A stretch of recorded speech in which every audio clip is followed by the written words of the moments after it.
Yo, what's up, YouTube?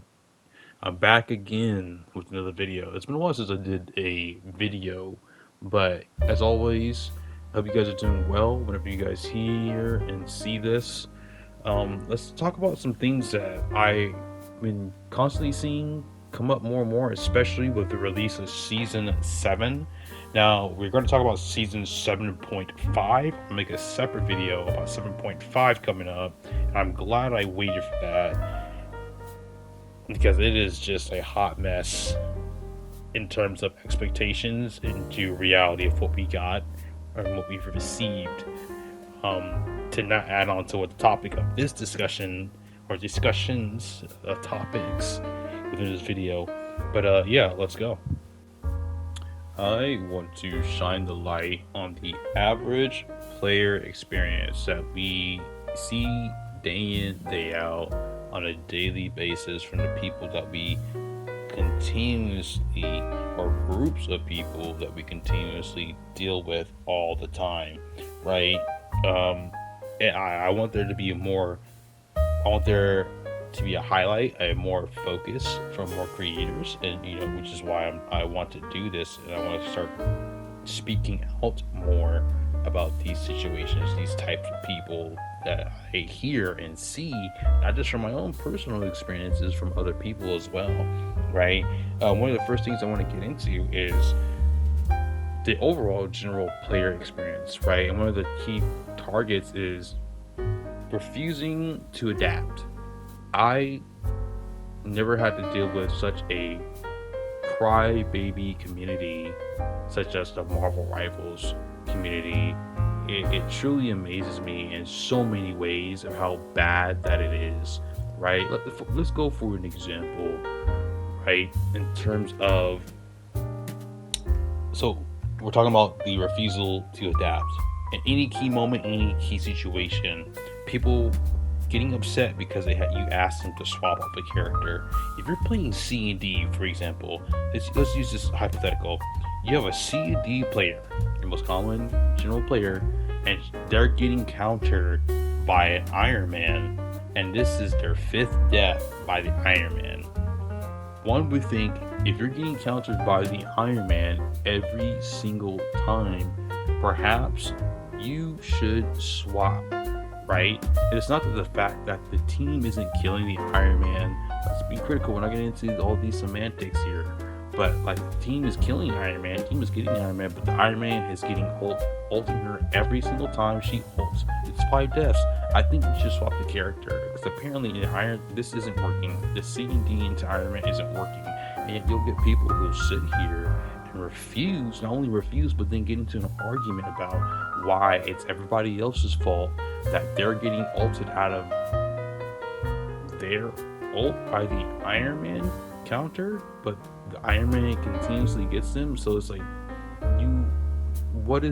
like the zero accountability, which is taking a conversation into a bigger part, but it all brings us back together. But the fact that you would think people would just do the smart play, and people refuse to do what's we would think common sense. Like, common sense is not common apparently in the Marvel Rivals community and the player base, because they just refuse to do anything that doesn't benefit what they want to do, right? I don't get it, right? From player swapping or character swapping to playstyle swapping, like, people they don't want to do it. They if it doesn't fit what they want to do, they refuse to do it. Like, what happens to this being a team-based game where we talk about and make decisions together as a team to benefit the team, right? To come out ahead and fight against the opposing enemy force. But people want to be the center of attention. And how many times have you guys been in a game where someone says, we need a shield tank, and everyone's looking at them like retarded? Because guess what? They are fucking retarded, right? Like, there's no need for a shield tank. Why did you say they need a shield? Well, we need a shield tank. We need a shield tank. It's like, so everyone else has the tanks to swap the shield tanks, which doesn't even make sense for this, composition you may be going against. But they have to switch to shield tanks, but you don't have to swap a healer. You don't have to swap a DPS. Like, make it make sense, right? The shift in blame, this all kind of correlates, right? This is all hand in hand. I this community, when we talked about accountability, this community is allergic to accountability. Like, just the word itself, accountability, makes them want to throw up, right? I they have a hard time into adjusting or making adjustments for everyone else and acknowledging their mistakes, right? I have never seen a player base that hardcore as a group, as a whole, right? I'm not saying the whole community of Marvel Rivals, but a large portion, which is the Bad Apples. Let's be specific here. The Bad Apples of Marvel Rivals is a large portion of Marvel Rivals player base, right? Absolutely is allergic to accountability. It drives me up a wall. I mean, all of these drive me up a wall. But this one definitely gets me, right? It amazes me how many people will sit there, watch a VOD, and then they wouldn't even watch a VOD, right? Say they do watch a VOD, and then still come up and saying that it was everybody else's fault. Like, there's a million things that I do it all the time where I take full responsibility and accountability in terms of where I messed up. I mispositioned. I should have not been here. I should have saved my ult here to counter this ult, or I should have, waited it out this ult a certain amount of time before I pop my ult, right? Things like that, right? I'm always, as a strategist, I'm constantly, there's several different levels of things that are going through my head that are constantly revolving around my head, the thought process, right, during the match and out of the match and during the match, back and forth, as I'm making those, setting up and then making those decisions throughout the match itself and then outside of the match itself, right? But people just don't want to do that. They want to sit there and blame their co-healers. They want to sit there and blame their co-duelists. They want to sit there and blame their co-vanguards, right? But never sit and take the time to acknowledge where they were wrong, where they could have done better, where they could have helped the team benefit off of whatever those plays that could have happened but didn't happen because of their mistakes and mishaps, right? Which leads to another thing, rage quitting, right? The rage quitting in this game, like I said, you can tell someone, it goes from, and it's kind of a chain reaction in a lot of cases. How many of you guys have had a situation to where you tell someone to swap, they get angry, they start blaming everybody because apparently it's not their fault, it's everybody else's fault for whatever mistakes and mishaps that happened during the match, and then they rage quit. They go on Black Widow, GG, no heals, or they swap off, they stay in spawn, and then the worst part to me is the fact that not only do they do this, right, you throw your game, and even though now we have a, to a degree, there's a point compensation, right, depending on the scenario, but people will sit here after throwing your game and you report them, you avoid them, and you get the in-game email saying that they've been reported. You'll queue back up, and that same person apparently that's been quote-unquote suspended for a certain amount of time appears right back in your rank game. Sometimes it doesn't even work. They'll voice slot and it puts them right back into your team, or in the opposite team. If it does work, it just puts them on the opposite team, and you're sitting there thinking to yourself, what the fuck? Did I just report them? Didn't they just send me an email, in-game mail, saying that this person has been suspended? And I don't know about you guys, I don't know how many of you guys know about this, but from my personal experience and from what I know from people, the most that a suspension goes for, or that I've seen go for, is 15 minutes. A 15-minute penalty from queuing ranked. 15 minutes. 15-minute penalty before they're allowed to queue back up. That's it. That literally is it. And they can just queue right back up. And that's if they actually get penalized. Keyword, if they actually get penalized, which is crazy to me to think that something of that magnitude something of this big of a dilemma, a problem, is treated so, it's not even looked at as a serious issue that it has become, and it is a consistent plague on this community. And the Marvel rival devs have to fix this because it is gradually killing their game, and it's getting worse and worse and worse.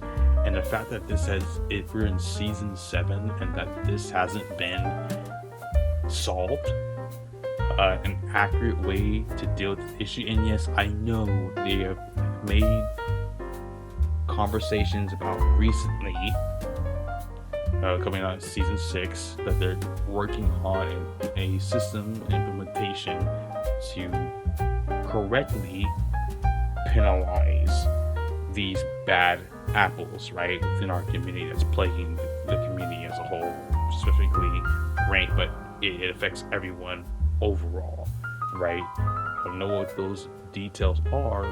We know that they are currently, they said that they are working on it. However, the fact that it is season 7 as of right now, we're heading to season 7.5, me creating and making this video, and it hasn't been done yet, hasn't been taken care of like 3 to 4 seasons ago, is a problem for me. Why are they so slow to act on this, right? We've seen it where they're quick to ban people who are hacking or rage hacking, and even then that's become recently another issue, right, where people are rage hacking into the top 500 and we're getting caught so late afterwards. Like, it is crazy to me that this is happening, and it needs to stop, right? It needs to be cut out immediately. The solo queue experience is by far the worst thing, or top 5 things that is abysmal in this game. In terms of competitive gaming or games with a competitive aspect, right, this game has made, and what is currently the experience of it, solo queue, so hard to deal with. It is miserable. Nobody wants to deal with it. Why do you think you see so many top 500 players? If you guys sit down and take the time and watch high ranking players, Celestial and above, they're all, not even that too, but lower than that, everyone. But if you're trying to reach a higher rank, you will see a consistent thing every time, and that is people queuing up in duos, trios, whatever the matter is, to climb.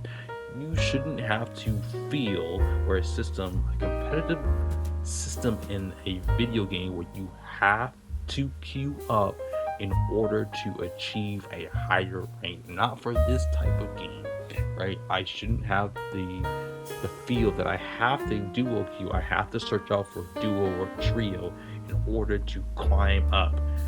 I have seen a plethora of times of people who are within the top 500 or trying to make the top 500 are always duo queued or always complaining that they need to get a duo to queue up because they don't want to experience what this game has had, right? The things and discussions that we just had, right? The topics I just talked about are like part of the experience, a grand experience of the miserable grand experience of solo queue, and nobody wants to deal with that. And if your system is like that and has been like that for a plethora of, or a numerous amount of seasons, then it is obviously a blaring and glaring issue within your system that needs to be fixed. I don't know how many times that we have said this as a community, that it needs to be fixed.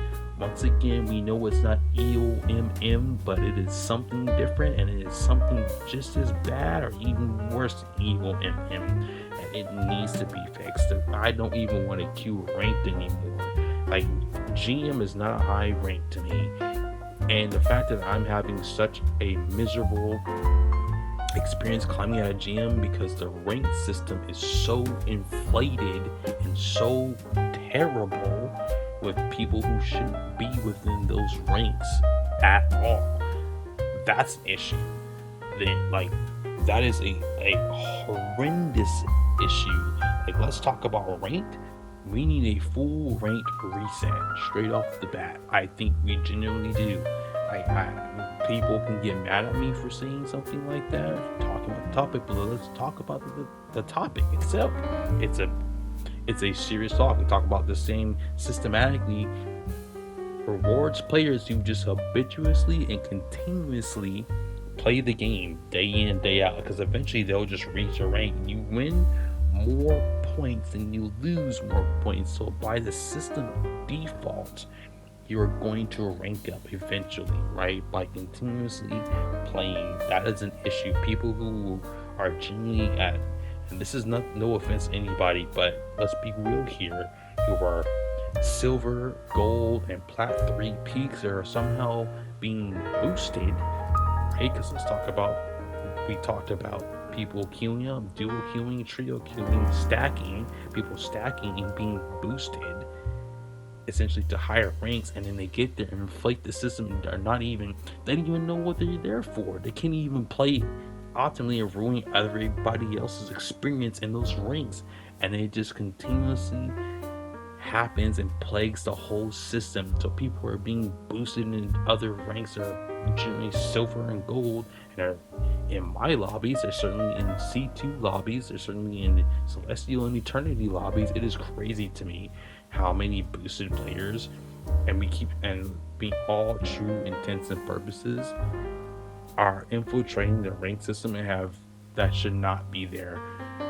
We need a full rank reset to start everybody off to bronze and go from there. As much as people don't want to talk about it and hate to talk about it, it is something that needs to generally and seriously be addressed. Let's just be real about it here. That's all I'm saying. There is a concise difference between a healer to me and a strategist. A healer sits back and watches everything goes down. They don't fight back. They don't make plays. They constantly are getting dives. They're not watching their positioning. They are ult merchants. They only make plays, if anything, or do anything significant when they have ultimates.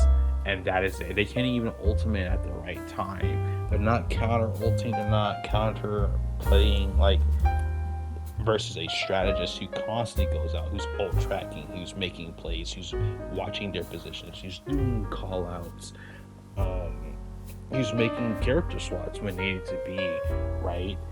There needs to be a bigger push and fundamental understanding between what a strategist is and should be, which we all should be striving to be, versus a healer. Right, in this game has catered so much in terms of, and I'm not going to forget about the DPS community, because there is collectively a group of bad apples. But from me, a strategist main, I'm going to talk about my community as well and address my community. There's a bunch of bad apples within the strategist community. Let's be so for real. We just talked about boosted players. There's a lot of boosted strategist players in here. I'm sorry, supports or healers, right, that are in this community, and it needs to be addressed. It needs to be talked about, right? There's a reason why we have the phrase heal bots, right? People who just sit back and do all the things that I talked about were being healers in terms of more rivals, versus what should be considered, what I identify as a strategist, a true strategist, right? But until that's all for me. I really wanted to talk about a lot of these subjects, or bring these things that I see all the time that I feel like no one's really talking about as much, or it's not getting enough hype around it. The conversation is not getting enough hype around it. But I really wanted to bring them to the light and really talk about how I feel, what I see, and what other people see as well. But I hope you guys have an amazing day. Please give a thumbs up. Please hype the video out. And other than that, I'll see you guys in the next video. Next speed is coming up 7.5. We're gonna talk about that. So yeah, until then, deuces.